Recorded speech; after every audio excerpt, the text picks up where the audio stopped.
A'udzubillahiminasyaitonirrajim. Bismillahirrahmanirrahim. Alhamdulillahirabbil alamin wassalatu wassalamu ala asyrafil anbiya'i mursalin wa ala alihi wa sahbihi ajma'in. Allahumma shalli ala Muhammad wa ala Muhammad. Alhamdulillahilladzi hadana li hadza wa ma kunna linahtadiya laula an hadana Allah. Subhanaka la ilma lana illa ma 'allamtana innaka antal alimul hakim. Rabbi shrah li sadri wa yassir li amri wahlul 'uqdatam min lisani yafqahu qawli. Rabbi zidna ilman warzuqna fahma. Assalamualaikum warahmatullahi wabarakatuh, sahabat-sahabat semua. Sebentar ya, saya pergi, Kak Syida pergi FB Live dulu Ustaz ya, sekejap ya.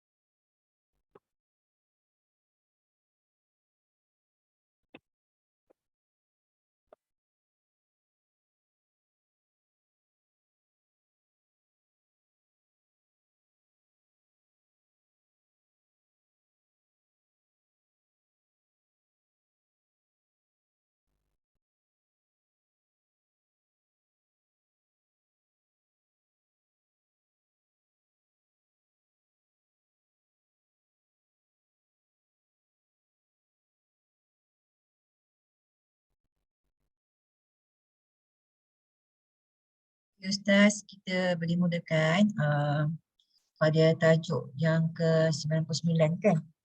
7 dah. Rasa macam tak sempat lah buku hari ni Kak. Okey, tak apa. Mana yang Ustaz sempat lah. Silakan Ustaz. Dari coding dah semua dah. Okey, FB Live pun dah. Okay, silakan. Okay, Assalamualaikum warahmatullahi wabarakatuh. Alhamdulillah binasta'in. Allahumma salli ala Muhammad wa ala alihi wa sahbihi wa barik wa sallim. Amma ba'd.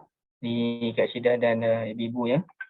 Saya minta maaf rasanya kita tak guna buku kod hari ni sebab saya tak sempat study Kak Syida.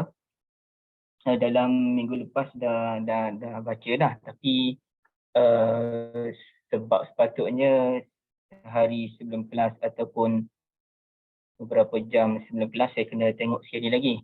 Jadi oleh kerana saya baru sampai rumah dalam pukul 10.30 tadi, jadi kita bincang benda lain lah. Hari ini kita fokus beberapa persoalan berkenaan dengan selawat kepada Nabi SAW, yang mana saya akan merujuk satu website yang dikendalikan oleh Syekh Muhammad Saleh Al-Munajjid. Jadi website ini dia tak semestinya tulisan daripada Syekh Munajjid, tapi tim beliau, dan boleh dikatakan beliau lah yang menyedia website tersebut. Dan ini dianggap sebagai website yang terbanyak membincangkan persoalan agama dalam internet ya. Kalau sampai orang kata kalau kita cari apa-apa bahan agama, mesti ada disebutkan dalam tulisan Syekh Al-Munajjid, sama ada dalam website ini islamqa.info ataupun ada lagi website yang lain, tapi yang latest inilah. Okey, jadi kita cuba lihat beberapa perkara yang ada kaitan dengan as-salatu ala Nabi SAW, atau biasa kita sebut selawat kan. Okey, baik. Kita tidak akan melihat semua isu, hanya beberapa isu sahaja, dan kita bermula dengan isu manakah lebih afdal antara kita berselawat kepada Nabi SAW dengan menggunakan sirah mukhtasarah ataupun dengan lafaz yang ringkas, ataupun kita membaca lafaz yang panjang selawat Ibrahimiyah. Artinya kalau orang yang pertama baca Allahumma salli ala Muhammad wa ala ali Muhammad, orang yang kedua baca yang Allahumma salli ala Muhammad wa ala ali Muhammad sambung dengan kama sallaita ala Ibrahim sampailah innaka Hamidum Majid. Jadi mana lebih utama, sama ada memperbanyakkan lafaz yang ringkas ataupun kita membaca selawat Ibrahimiyah. Dan realitinya kalau kita berikan masa dalam setengah jam sebagai contoh, Kak Syida ada masa setengah jam untuk Kak Syida memilih selawat yang ringkas, Bonda Azhar pun ada setengah jam, tapi Bonda Azhar memilih selawat Ibrahimiyah. Pastilah Kak Syida akan membaca lebih banyak berbanding dengan Bonda Azhar kerana Bonda kena baca yang selawat yang panjang. Jadi mungkin dalam setengah jam tu Bonda dapat baca dalam 100, boleh?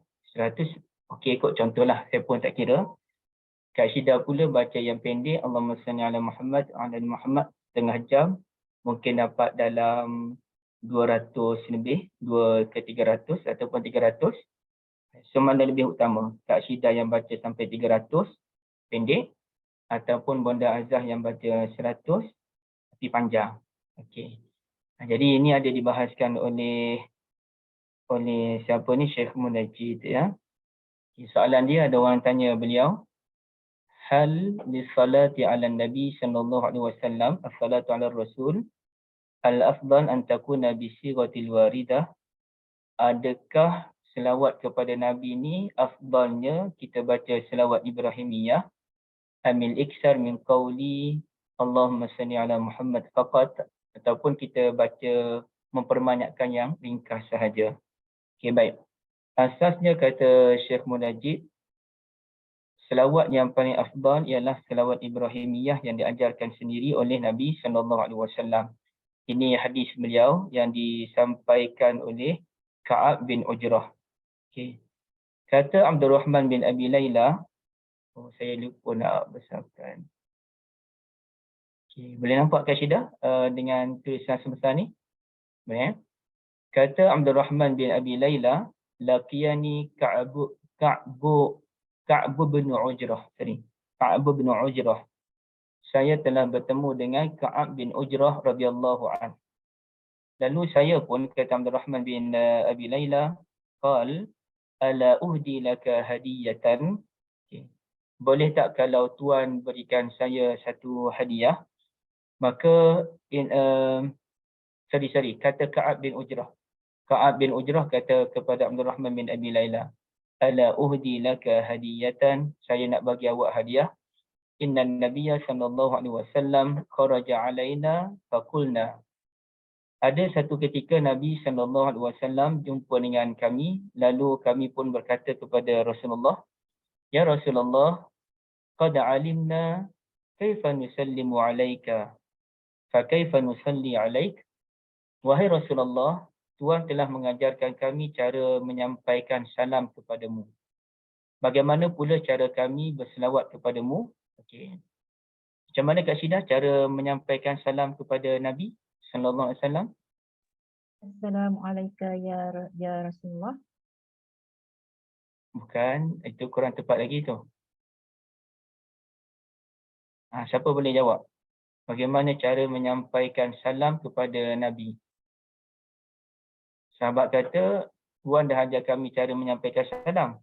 Sekarang ni ajar kami cara selawat pula.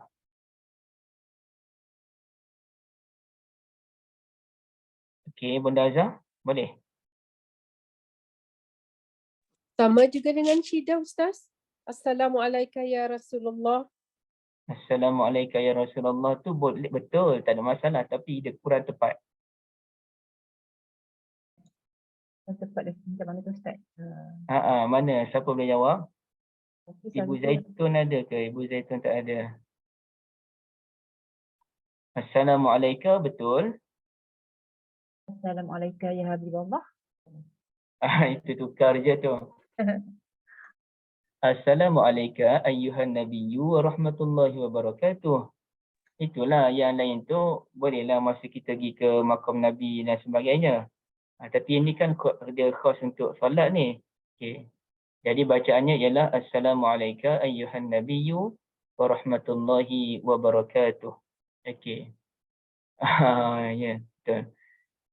So bagaimana cara selawat? Maka kata Nabi sallallahu alaihi wasallam, qal faqulu Allahumma salli ala Muhammad wa ala ali Muhammad. Itu yang asas. Allahumma salli ala Muhammad wa ala ali Muhammad. Dan kemudian Nabi sambung, cuba kita lihat cara bacaan dia. Kama sallaita ala ali Ibrahim innaka Hamidum Majid. Allahumma barik ala Muhammad wa ala ali Muhammad kama barakta ala ali Ibrahim innaka Hamidum Majid. Ini salah satu lafaz yang ada lah, tanpa menafikan ada lagi lafaz yang lain. Okey, jadi ini merupakan sirah ataupun lafaz selawat yang terbaik, iaitu namanya selawat Al-Ibrahimiyah, ya, Al-Ibrahimiyah.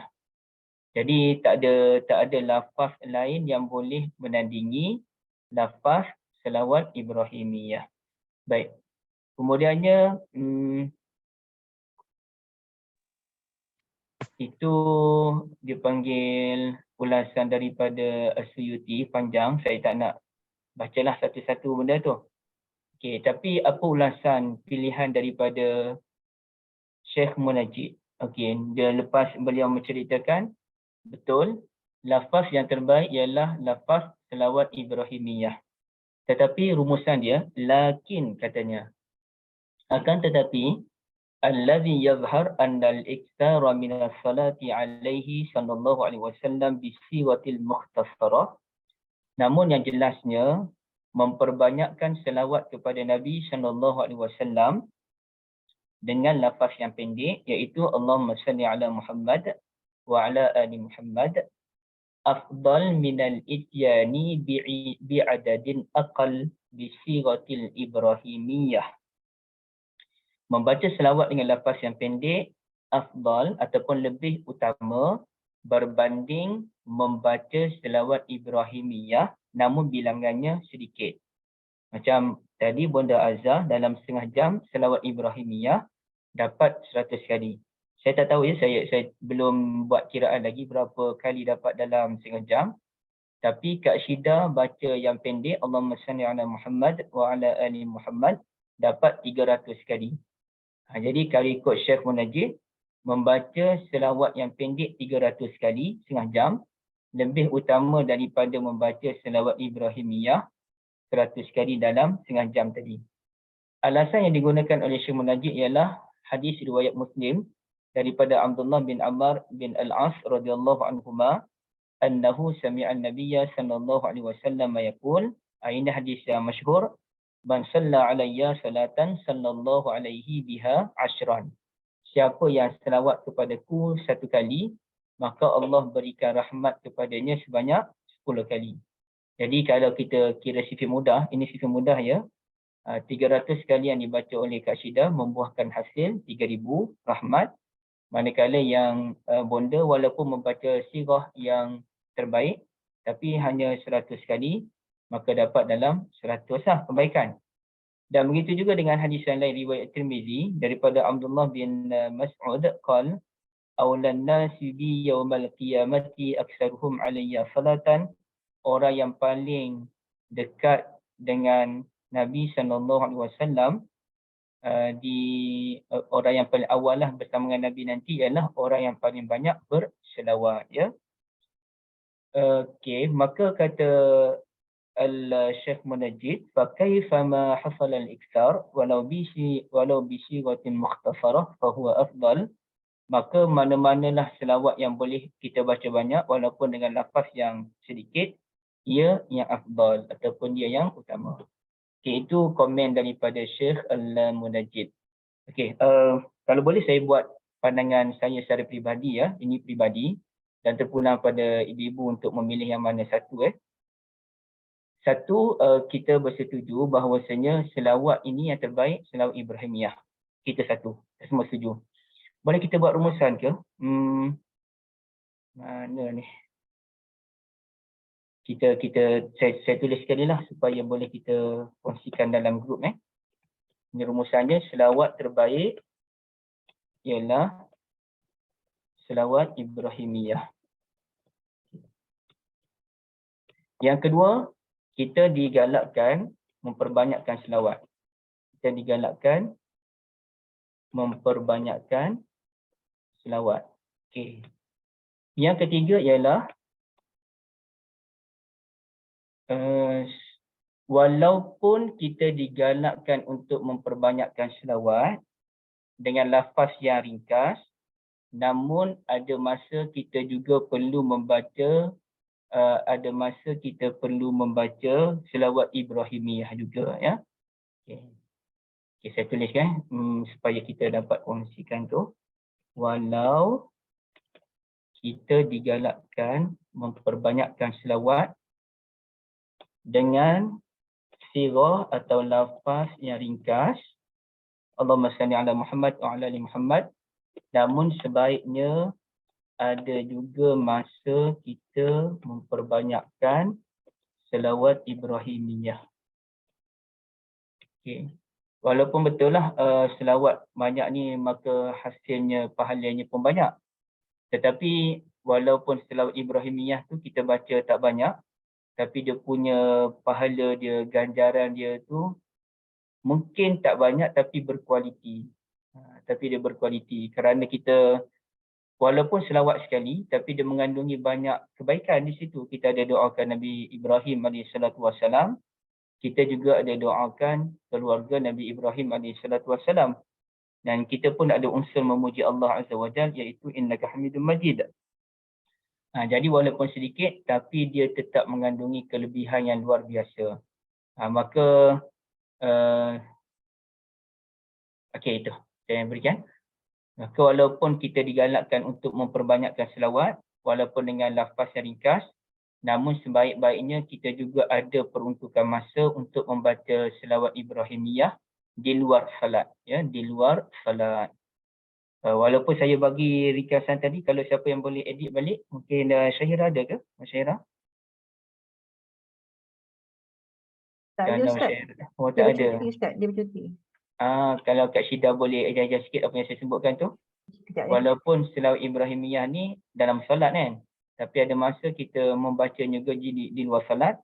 Contohnya kalau kita dapat baca dalam 10 kali, 30 kali pun, alhamdulillah, itu pun sangat okey. Okey, so saya buat itu memperbanyakkan selawat yang ringkas tu satu hal. Tetapi ada masa kita juga kena baca selawat yang panjang tu di luar salat. Dalam salat tu, itu memang jadi satu, kita panggil apa, resmi kita lah. Okey, baik. Ada soalan dulu ke sebelum kita ke depan lagi? Ustaz, macam selawat apa ya yang popular sekarang, Salawat Jibril kan, Salawat Jibril. Dia pendek je tu Ustaz. Macam tu bolehkah kita beramal dengan selawat tu?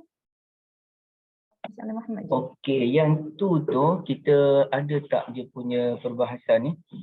Hal tajuzu salati ala Nabi sallallahu alaihi wasallam? Hal tajuzu salatu ala Nabi bi sighatin ghairu maksurah? Bolehkah kita selawat kepada Nabi sallallahu alaihi wasallam dengan lafaz yang tidak maksur ataupun lafaz yang tidak diajarkan oleh Nabi sallallahu alaihi wasallam? Okey, ni jawapan ringkas diberikan oleh Syekh Al-Munajjid. Kita baca satu-satu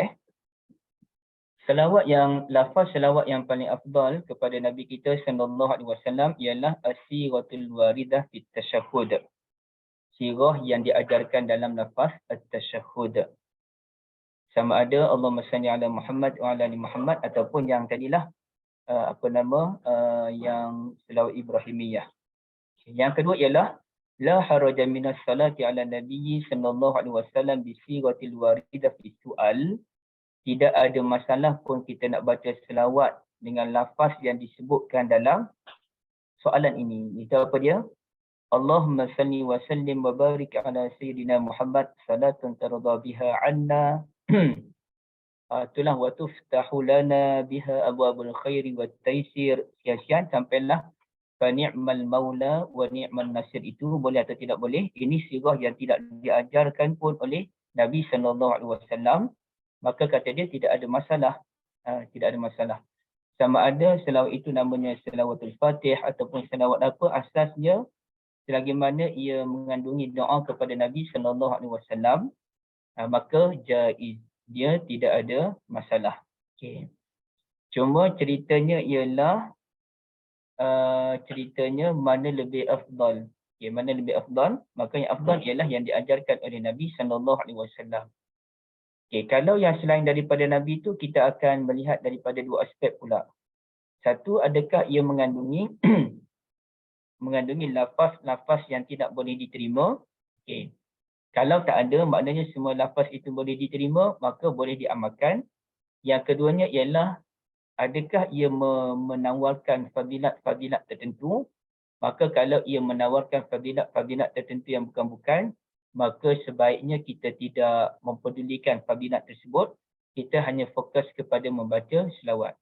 Tapi menurut saya Kak Syida, kalau kita daripada kita menyebutkan diri dengan membaca selawat yang tidak tahu puncanya daripada mana, yang kedua kita pun tak tahu adakah kandungannya menepati ataupun tidak, kita pun tak tahu usul siapakah yang memperkenalkan selawat itu sebenarnya, maka lebih baiklah kita menyebutkan diri dengan benda yang maksur ataupun benda yang memang diajarkan oleh Nabi kita sallallahu alaihi wasallam. Itu lebih baik ya, ataupun itulah yang afdal. Wallahu a'lam.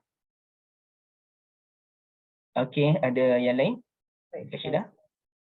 Okey. Dia kan sahabat-sahabat, banyak selawat-selawat yang kita dengar kat sini kan, mutakhir ni kan. Boleh tanya pada Ustaz lah, kalau kita rasa tak confident nak beramalkan dalam selawat tu ke apa. Itu nak peluang dia sebab kita selawat ni sentiasa kita amalkan. Memang sebagian daripada hidupan kita kan. Kita bertanya lah jika ada sebarang muskilan. Tak apa, sementara tu saya terus sebentar lagi. Assalamualaikum Mulai Ustaz. Boleh Okey. tanya Ustaz? Silakan, Ibu. Boleh kita campur Ustaz? Misalnya kita baca dulu selawat Ibrahimiyah dalam 10-20 kali ke, kemudian kita sambung dengan selawat yang lebih pendek dari itu. Boleh campur? Oh, kalau campur tidak ada masalah. Contohnya Ibu nak baca selawat 100 kali lah contoh kan. Ya. Baca dulu yang ringkas tu, Allahumma salli ala Muhammad wa ala ali Muhammad sebanyak 80 kali contohnya. Kemudiannya kita tutup dengan selawat Ibrahimiyah 20 kali contohnya. Tidak ada masalah. Okey. Terima kasih Ustaz. Sama. Dan kalau saya sendiri, saya menggabungkan antara selawat dengan salam, tapi itu peribadi ya. Jadi Allahumma salli ala Muhammad wa ala alihi wa sahbihi wa barik wa sallim. Pun tidak ada masalah selawat itu. Yang pentingnya dia ada asasnya. Ada asasnya. Okey, baik.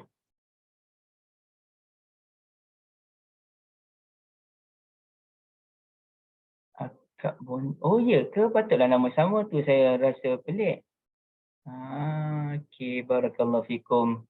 Bonda Alam Okey, sekarang ni kita ke depan lagi. Terima kasih Ustaz. Okey, sama. Hukum kita lewat berselawat kepada Nabi SAW ketika mendengar namanya. Okay, jadi dia panggil kalau kita dengar soalan dia ni, kalau kita dengar nama Nabi tapi summalam tusalli alaihi mubasyarah famal hukum, tapi kita tidak terus selawat kepada Nabi, apa hukumnya? Okey. Pertamanya ibu-ibu yang dirahmati Allah, apabila kita mendengar nama Nabi SAW disebut, kita disunahkan untuk berselawat kepada baginda. Sama ada kita selawat Allahumma salli ala Muhammad wa ala ali Muhammad ataupun Allahumma salli ala Muhammad sahaja, ataupun kebiasaan kita menjawab sallallahu alaihi wasallam ya. Sallallahu alaihi wasallam. Okey. Jadi kalau sallallahu alaihi wasallam dah ada dua lah. Selawat dan juga salam. Itu kalau kita mendengar nama Nabi disebut walaupun yang menyampaikan itu tidak berselawat kepada Nabi. Kerana biasanya yang saya dengar ialah kalau contohnya seorang ustaz itu dia sebut kata Nabi SAW, barulah kita pun SAW. Tapi kalau ustaz tu hanya sebut Nabi berkata, kita tak selawat pada Nabi. Sedangkan dia tak semestinya yang menyampaikan itu berselawat. Yang penting apabila kita mendengar nama Nabi disebut, terus kita selawat kepada Nabi SAW. Okey. Yang kedua ialah bagaimana dalam majlis, contohnya majlis ilmu seperti hari ini, saya dah sebut nama Nabi banyak kali ni. Okay. Jadi kesianlah pada ibu-ibu, saya sebut kena selawat, nanti hilang fokus. Bukan kita malas selawat tapi isunya fokus. Maka dalam bab ini ada 3 pendapat ulama. Pendapat yang pertama ialah kita selawat sekali pun jadi. Sebab fokus kita ialah mendengar ilmu. Ataupun pandangan kedua menyatakan kita dapat selawat beberapa kali pun jadilah, 3 kali ke 4 kali. Yang penting jangan langsung tidak selawat. Nanti kita dianggap sebagai orang yang teramat kedekut. Okey. Dan yang terbaik ialah dengar je selawat. Selagi mana kita tidak hilang fokus, dengar je nama Nabi, disebut, kita pun sallallahu alaihi wasallam. Itu yang terbaik. Tapi ceritanya kalau ibu-ibu dah sebut dalam 3-4 kali pun dan ibu-ibu nak fokus kepada penyampaian ilmu, sudah memadai. Jadi jangan rasa terbeban ya. Cuma saya sahaja yang meletakkan disiplin dalam diri. Bila sebut nama Nabi, saya akan sebut sallallahu alaihi wasallam. Baik. Itu perkara yang kedua. Sekarang ini tanya dia ialah, kalau saya mendengar nama Nabi disebut dalam satu majlis, tapi saya tidak terus selawat kepada baginda sallallahu alaihi wasallam, nanti baru saya nak, maknanya tengah buat catatan 2-3 minit kemudian baru selawat pada Nabi, adakah yang dibolehkan? Okay, maka di sini ulama pembahas. Pertamanya ulama bahas, adakah wajib kita berselawat kepada baginda sallallahu alaihi wasallam apabila mendengar nama baginda? Maka ini ada jawapan ulasan yang dibawakan oleh Ibn Qayyim al-Jauziyah. Ulama khilaf tentang perkara ini. Okey. Kalau ikut pandangan daripada dua ulama ini, yakni ulama Hanafi, Abu Ja'far At-Tahawi dan juga Abu Abdullah Al-Halimi rahimahumallah, tajibu salatu alaihi sallallahu alaihi wasallam kullama zukira ismuh. Wajib selawat kepada Nabi sallallahu alaihi wasallam setiap kali mendengar namanya. Okey, satu. Pandangan kedua pula menyatakan inna zalika mustahabbun wa laysa bi fardin ya'samu tarikuhu. Ia hanya sunat dan tidak menjadi satu kefarduan yang mana membuatkan kita berdosa jika kita tidak berselawat. Saya kira pandangan yang tepat ialah ia sunat bukannya wajib. Ya, baik, itu yang pertama. Kemudiannya ulama juga khilaf, adakah kita wajib berselawat kepada Nabi ini sekali sahaja dalam hidup? Okey. Sebab yang Al-Quran tu dah hanya sebut begitu je secara umum. Ya ayyuhallazina amanu sallu alaihi wa sallimu taslima. Wahai orang beriman, sampaikan selawat dan juga salam kepada Nabi sallallahu alaihi wasallam. Jadi adakah kita wajib? Itu perintah tu. Sallu, selawatlah. Perintah ni wajib dilakukan. Okay. Kalau kita wajib buat, adakah wajib tu sekali sahaja ataupun wajib itu beberapa kali? Okey, jadi di sini ada beberapa pandangan ulama yang menyatakan maknanya paling kurang sekali. Okay. Paling kurang sekali, itulah pandangan qaulu jumhurul ummah. Pandangan jumhur ulama. Okey.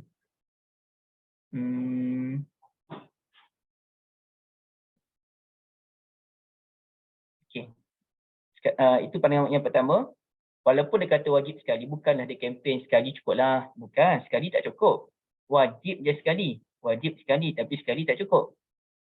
Manakala mengikut mazhab kita pula Syafi'i, bal tajibu fi kulli salatin fi tashahhudiha al-akhir, iaitu wajib kita membaca selawat kepada Nabi, yakni pada tasyahud akhir. Wajib.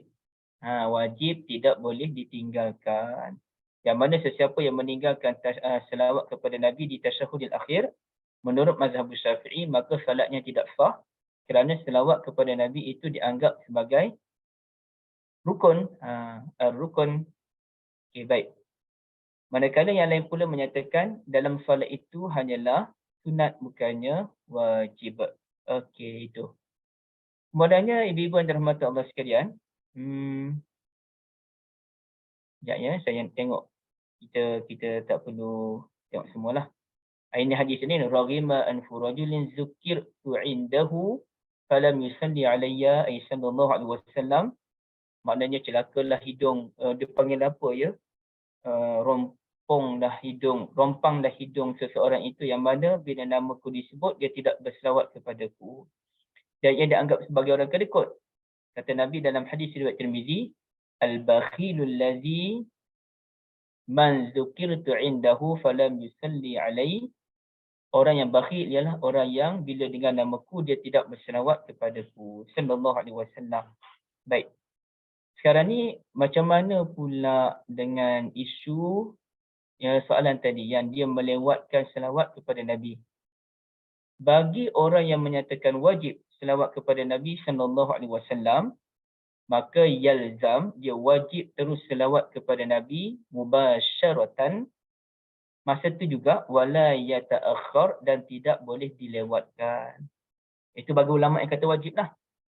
Dengar je nama Nabi, wajib kita selawat, maka mereka kata wajib itu mubasyarah. Mubasyarah itu segera. Wala yajuz an yata'akhkhar, dan tidak boleh kita melewat-lewatkannya. Itu kata As-Salihi rahmatullahi alaih, yang bagi an takuna salatu alaihi mu'akkib, atau macam mana, mu'akkibatan atau macam mana tu, segera ketika mendengar namanya. Hatta law tarakha al-zalika zamma alaih, kalaulah dia melewatkan selawat itu, maka ia dikeji. Sampai macam tu. Ulama yang kata wajib lah. Bagi ulama yang kata wajib. Jadi dalam bab ini, ibu-ibu yang dirahmati Allah sekalian, kalau ikut Syekh Munajjid, kita dengar je nama Nabi, kita kena selawat terus. Okay. Itu kata Syekh Munajjid yang menyokong wajib kita berselawat kepada Nabi apabila mendengar nama Nabi SAW. Adapun bagi ulama yang lain, sunat. Sunat dia tak wajib, dia sunat. Tapi siapa yang tak buat tu kedekut lah. Okay, dia kedekut.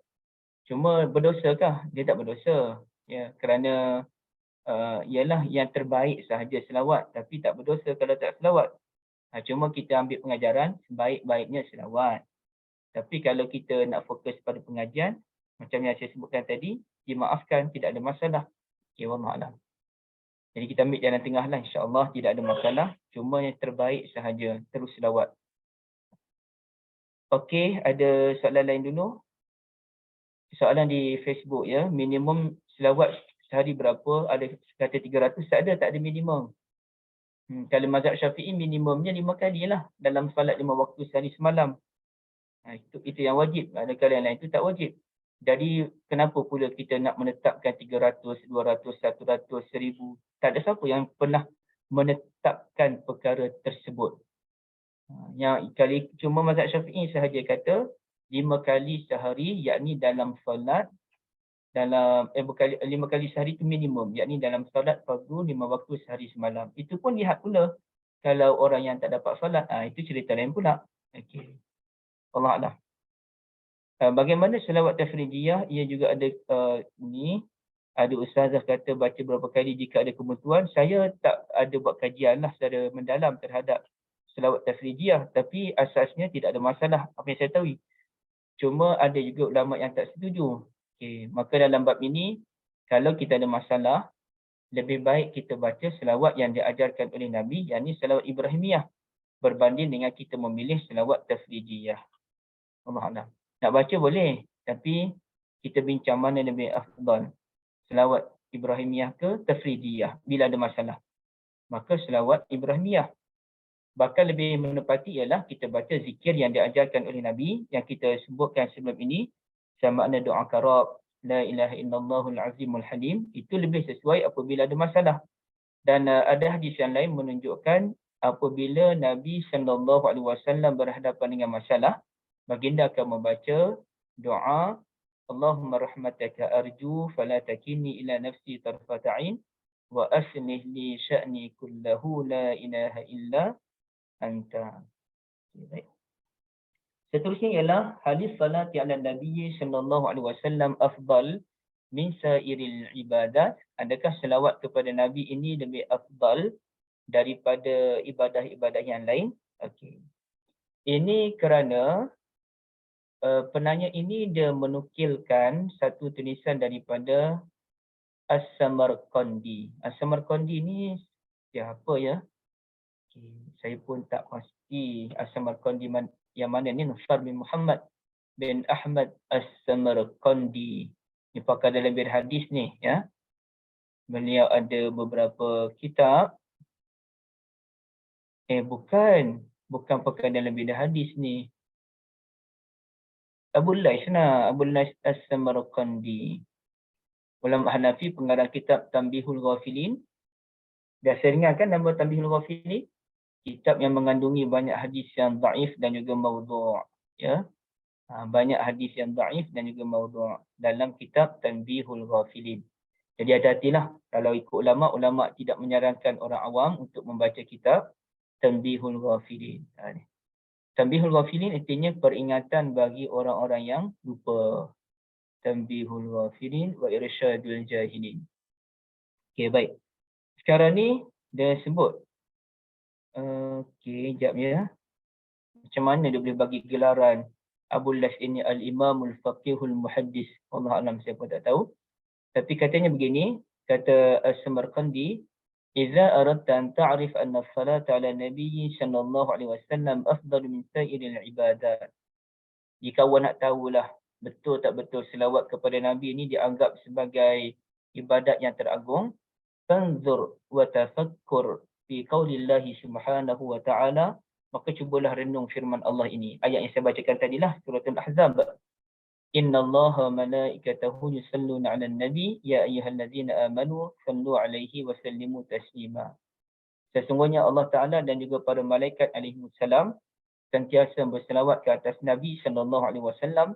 Wahai orang beriman, selawatlah kepadanya sallallahu alaihi wasallam dan sampaikan salam kepadanya.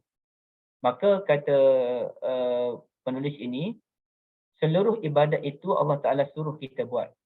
Haji, salah, zakat, Allah suruh kita buat. Wa aqimus salah wa atuz zakah, dan kerjakan salat juga tunaikan zakah. Tapi selawat kepada Nabi sallallahu alaihi wasallam, dalam bab selawat kepada Nabi, Allah sendiri terangkan Allah yang selawat, malaikat yang selawat, kemudian barulah Allah Taala perintahkan orang beriman untuk selawat. Ini menunjukkan bahawasanya selawat kepada Nabi itulah selawat yang ibadat yang tertinggi. Itu kata Syekh Samarqandi. Abu Las As-Samarqandi kata macam tu. Allah sendiri selawat, Nabi sendiri yang selawat, maka selawatlah dianggap sebagai ibadah yang tertinggi, yakni ibadat zikir lah. Ibadat yang tertinggi itu pastilah salat. Salat itu sendiri, tapi ini ibadah zikir yang tertinggi. Okay, sekarang ni apa jawapan diberikan oleh ulama? Pertamanya memang ada ulama yang kata selawat kepada Nabi paling tinggi kedudukan. Memang ada, nanti saya terangkan ya. Okay, bahkan Syekh Munajib pun sebut tidak syak lagi selawat kepada Nabi ni antara zikir ibadat yang tertinggi yang boleh mendekatkan kita kepada Allah Jalla wa'ala berdasarkan firman tadi dalam suratul Ahzab ayat 56. Dan Nabi pun kata bahawasanya pahalanya yang banyak menjadi sebab diampunkan dosa, menjadi sebab hajat kita ditunaikan oleh Allah Azza wa Jal. Itu disebutkan dalam riwayat An-Nasa'i, man salla alayya salatan wahidah sallallahu alaihi asyra salawat. Siapa yang selawat kepadaku 100 sekali, maka Allah selawat kepadanya 10 kali.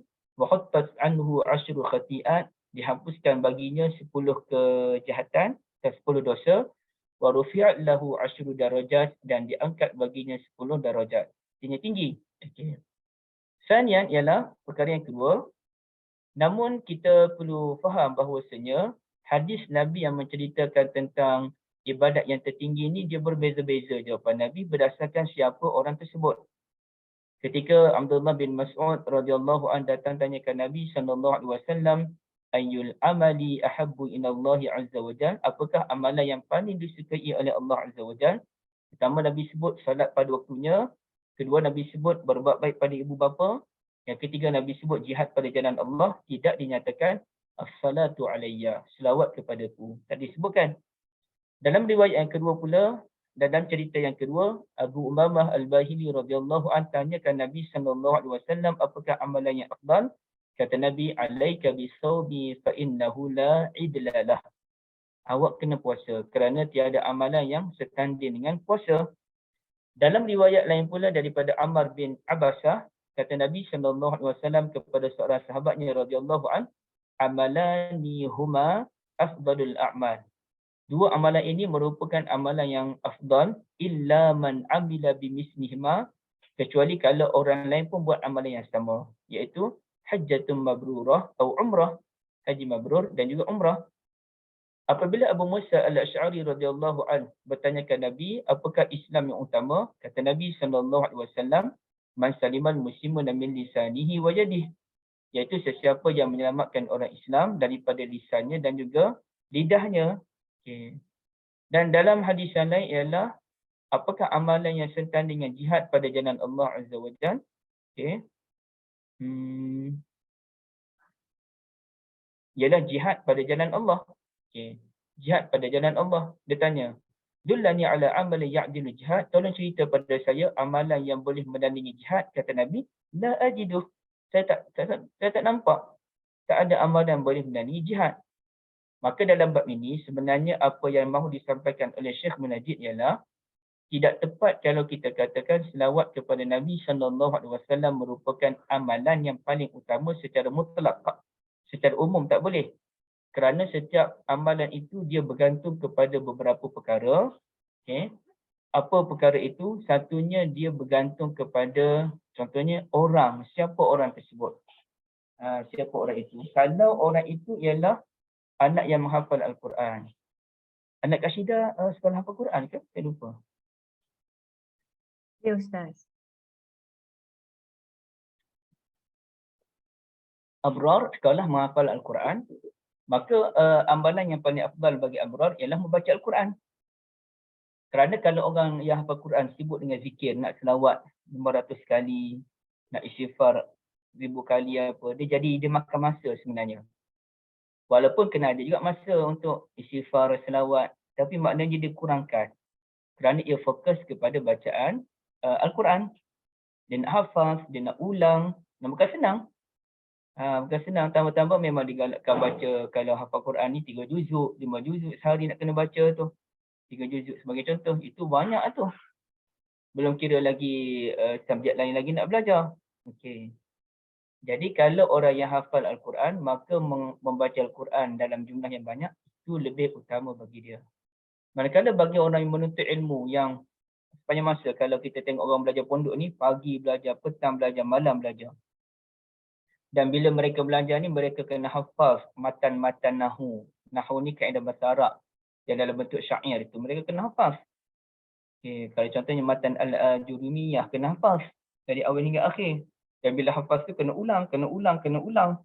Sehingga kan kalau saya dengar cerita orang belajar pondok ni, sambil duduk di pondok tu, memang kerjanya menghafaz matan-matan.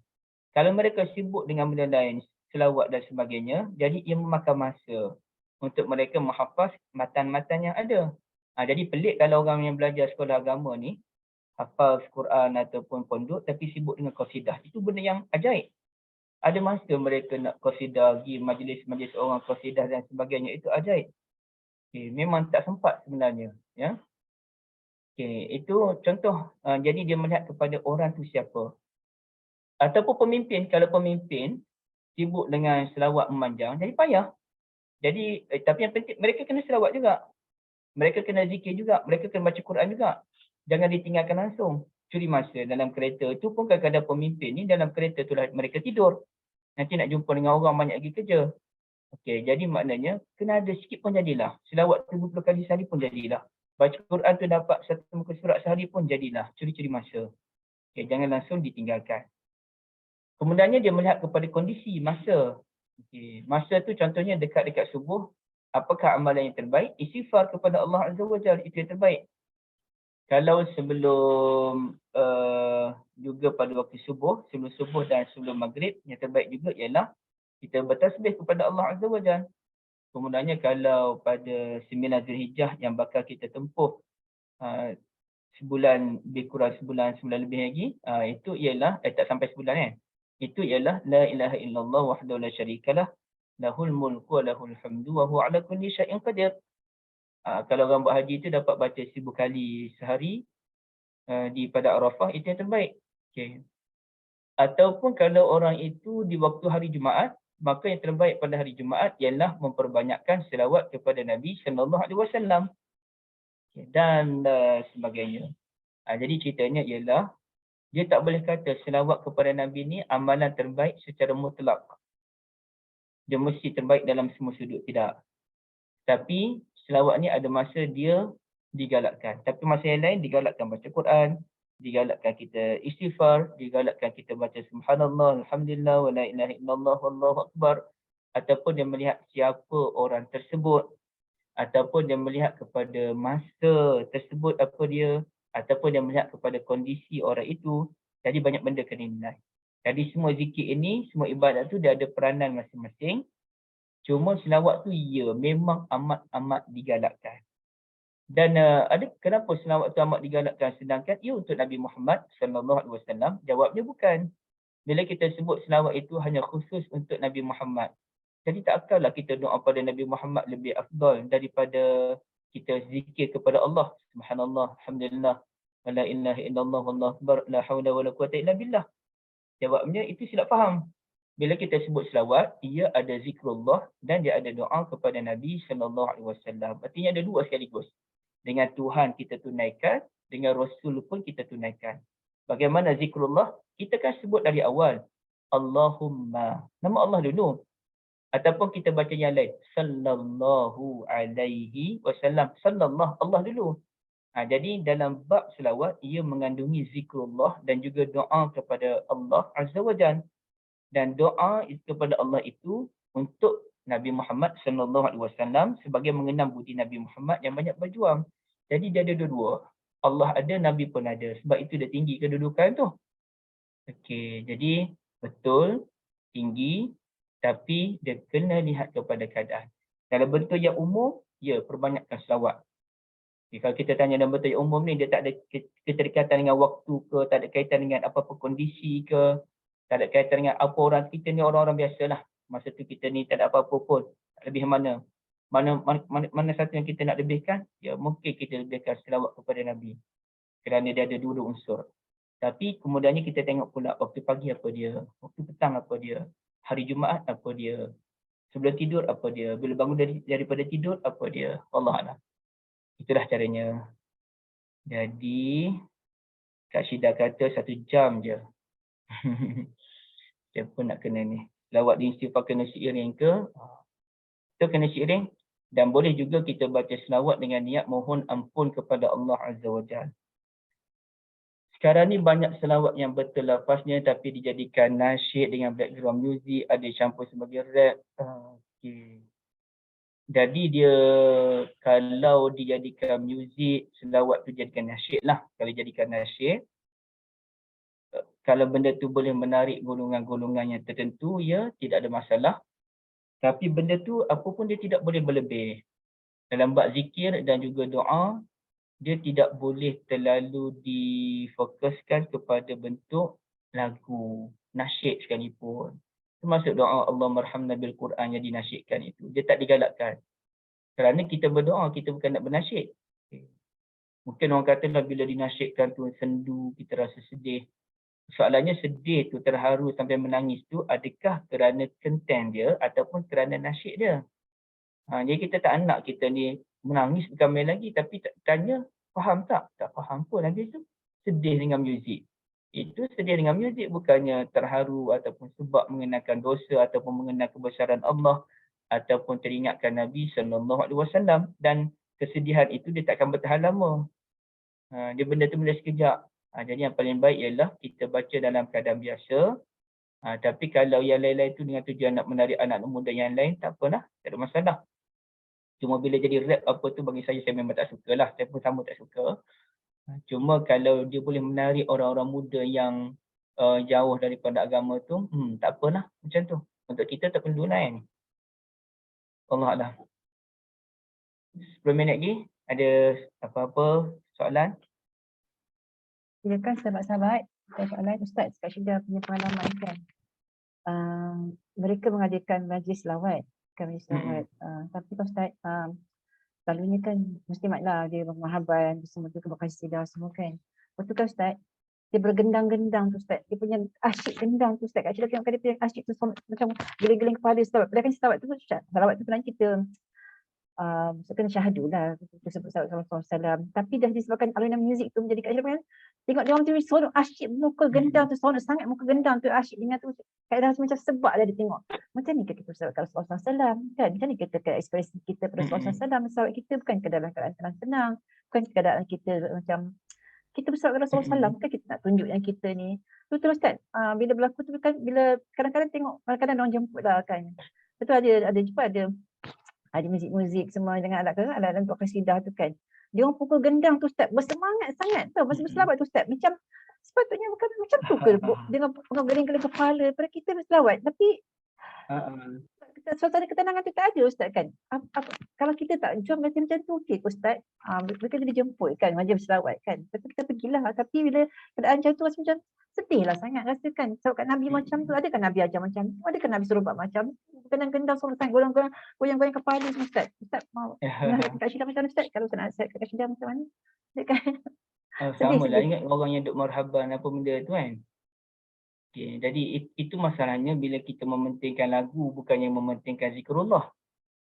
Sedangkan apa yang disebutkan dalam Al-Quran ialah allazina amanu wa tatma'innu qulubuhum bi zikrillah, itu suratul Ra'd. Orang yang beriman ini tenang tenteram kalbunya apabila mengingati Allah. Dan dalam surah yang lain ialah apa nama surah yang lain tu, ala bi zikrillahi tatma'innul qulub. Bukankah dengan zikrullah itu boleh menenangkan kalbu, jantung kita? Jadi tenang itu ialah dengan suara yang perlahan, dengan badan yang tidak bergerak, itu dah tenang. Kalau badan bergerak pun, ia bergerak sendiri. Bukannya kita yang menggerak-gerakkan. Tengah zikir tu, la ilaha illallah, la ilaha illallah. Tapi kita mementingkan suara yang kuat bila berzikir. Sedangkan Allah suruh, wadunal jahri minal qaul. Kita kena baca zikir ini, selawat dan sebagainya dengan suara yang perlahan. Tapi kita baca kuat. Quran tak apalah, Quran boleh baca kuat. Orang yang hafal Quran pun dia kena kuatkan suaranya. Itulah penghafal Quran. Kalau baca diam, dia tak masuk. Dia memang kena, sebab dia hafal tu dia kena dengan lantunan suara dan juga didengari oleh telinga baru dia masuk. Okey. Jadi itulah masalahnya Kak, apabila kita terlalu berlebih dalam bab amal ibadah. Okay. Boleh kata tawasul, dia sebenarnya saya pun tak tahu adakah berselawat ini boleh dinamakan sebagai tawasul. Saya rasa ia bukan tawasul, Ibu Syarifah. Dia memang ibadah lah. Okay, tawasul ni contohnya kita guna nama Allah. Ya Allah, aku menggunakan namamu Al-Hayy, Al-Qayyum supaya tolonglah aku sekian-sekian. Okay. Itu bolehlah dianggap sebagai tawasul. Tapi amal ibadah yang lain sama ada salat ataupun selawat, saya tak tahu adakah ia boleh dinamakan tawasul secara ilmiahnya. Tapi tidak ada masalah lah ceritanya. Apapun tak apalah. Sama ada namanya tawasul ataupun bukan tawasul, ya, selawat kepada Nabi ialah minyak perincir yang terbaik agar doa kita didengari oleh Allah Azza wa Jalla. Okay. Selawat pada Nabi juga ialah antara resepi ramuan yang terbaik untuk mendapat rahmat daripada Allah Azza wa Jalla. Nak Allah rahmati kita, berikan kita kemudahan, ya, selawat kepada Nabi SAW. Tapi yang lanjutlah baca pelan-pelan je. Allahumma salli ala Muhammad wa ala ali Muhammad. Allahumma salli ala Muhammad wa ala ali Muhammad. Gitu. Allah Allah. Ada lagi yang terakhir?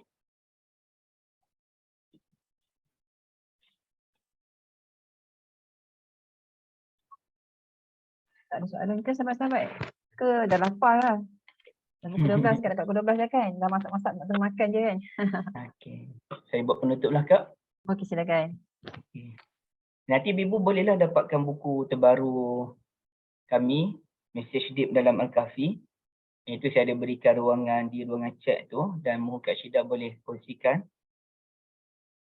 Ada beberapa perkara yang unik bila kita sebut tentang Suratul Kahfi, tapi saya ada satu benda saya nak kongsikan dengan ibu-ibu, iaitu mengapakah kami memilih warna hijau dalam buku tu. Okay. Mana buku tu tak ada kat sini. Ya, buku tu kami pilih warna hijau di depan. Persoalannya kenapa hijau? Kerana saya ada dua jawapan kenapa hijau. Pertamanya kerana ada ayat dalam Al-Quranul Karim, Suratul Kahfi tu, menceritakan penghuni syurga nanti akan mendapat baju yang berwarna hijau. Okay. Akan dapat baju yang berwarna hijau. Jadi, baju yang warna hijau ini disebutkan dalam Al-Quran. Ulaika lahum jannatu adnin tajri min tahtihimul anhar. Yuhallawna fiha min asawira min zahabin wa yalbasuna siyaban khudran. Dan mereka pakai baju yang berwarna khudran, hijau. Okay. Dan yang keduanya ialah kerana dalam surah ini menceritakan pertemuan antara Nabi Allah Musa alaihi salatu wassalam dengan orang yang dinamakan hijau, iaitu Khadir. Cuma tidak sebut nama Khadir dalam suratul Kahfi. Ia hanya disebutkan dalam hadis Nabi SAW seperti riwayat Al-Bukhari. Okay, jadi itu kenapa hijau. Okay. Yang kedua ialah menarik juga sebagai tambahan maklumat yang lain. Pahala itu dinamakan sebagai as-sawb dan pakaian juga dinamakan sebagai thiyab. Nah, saya cuba tunjukkan pada ibu-ibu sekalian keunikan yang luar biasa. Surah Al-Kahfi, cuba perhatikan sikit lagi ni penutup ni. Yang ini mohon ibu-ibu sampaikan kongsian surah Kahfi ini kepada kawan-kawan kita yang lain. Menarik tak menarik dia punya munasabah. Munasabah ni kaitan dia yang begitu indah terdapat dalam surah Kahfi ni. Okay, ini satu ni. Wa yalbasu nasiyaban khudran. Okay. Daripada sutera halus dan sutera kasar kan. Min sundusin wa istabaraqah. Pakaian itu dinamakan siyaban ataupun as-sawb. As-sawb. Dan menariknya ayat itu ditutup dengan menyatakan ni'mas sawabu wa hasunat murtafaqah. Itulah pahala yang terindah. Ya, baik. Jadi sekarang ni ada kaitan antara siyab dengan as-sawab. As-sawbu. Pakaian dinamakan as-siyab. Pahala dinamakan as-sawbu. Asal daripada perkataan yang sama, yakni sabar. Sabar ni artinya kembali. Kenapakah pakaian dinamakan as-siyab?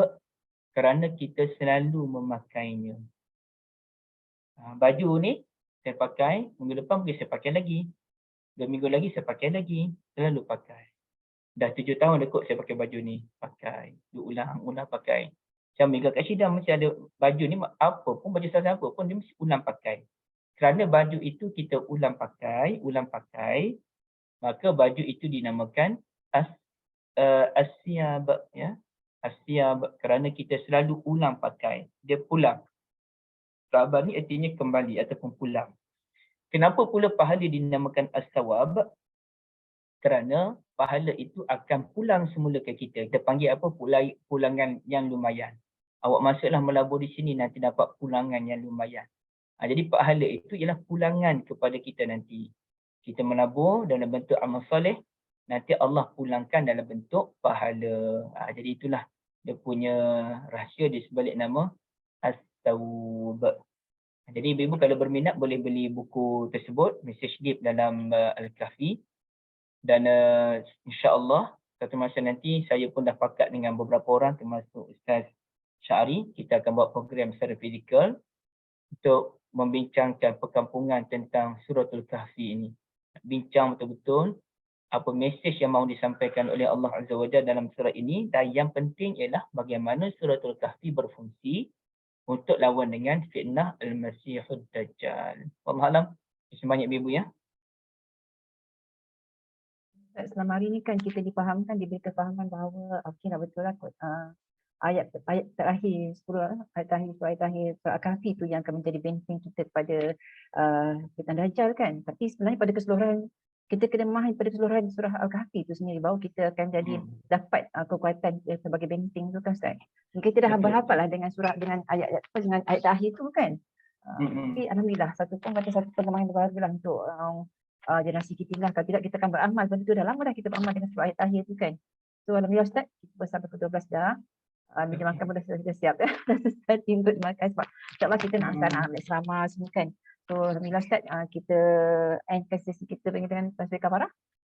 Subhanallah wa bihamdika asyhadu an la ilaha illa anta. Assalamualaikum. Terima kasih Ustaz ya. Sahabat-sahabat semua kalau dapat buku Ustaz tu boleh kita dah share kat dalam grup link juga di sini dah dekat Zoom.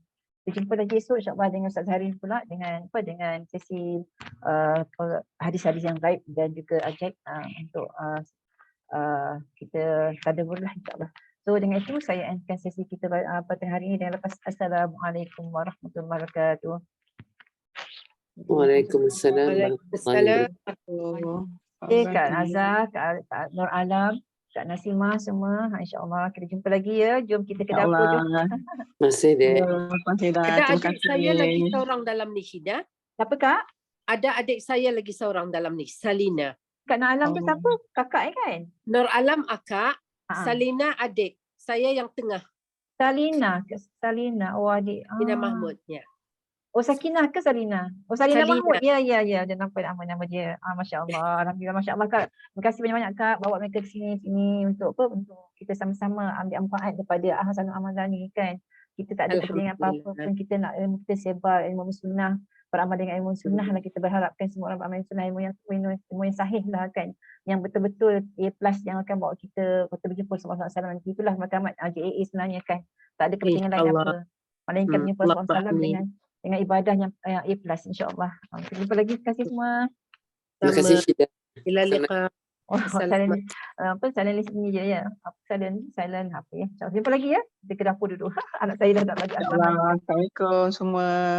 Okay semua. Jumpa lagi. Assalamualaikum.